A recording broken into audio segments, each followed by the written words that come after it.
TV turabashuje aho muherereye mu mpande zose z'isi, amajyepfo, amajyaruguru ndetse n'iburengera bwaryo. Abafite ibibazo Nyagasani abashira inzira bikemuke. Nk'ibisanzwe muri kumwe n'Umutesi Betty channel ya yindi Ami TV. Uyu munsi wa none rero hari abantu bajya bavuga ngo nta rukundo rukibaho, ngo urukundo ngo ni ibintu, ngo ni amafaranga, umuntu akabara undi akaba aribwo akamushaka mukurikiyeho.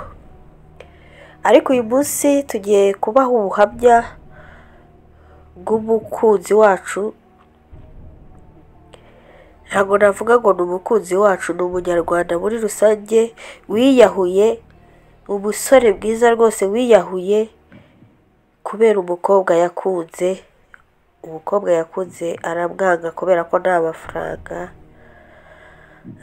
Rero harimo abantu bagifite urukundo rwa nyarwo.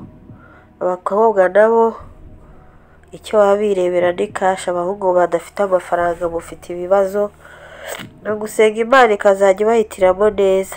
Ariko nanone twavuga yuko yakoze igikorwa kigayitse cyo kwiyahura.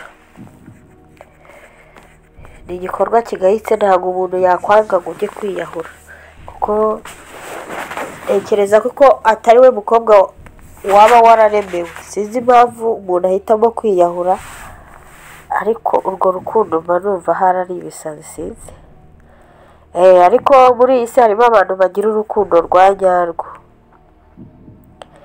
Uyu musore witwa Ishimwe Ramadhan yiyahuye kubera uyu mukobwa witwa Brandine, kubera ko yari yamwanze.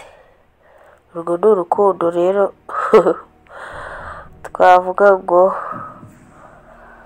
rwose yihangane. Urukundo si ikintu pe. Rero abantu bagishidikanya yuko urukundo rwa nyarwo rutakibaho, bagira ngo bamare amatsiko yuko harimo abantu bafite urukundo rwose rwa nyarwo. Urabona ko harimo n'abiyahura kubera urukundo.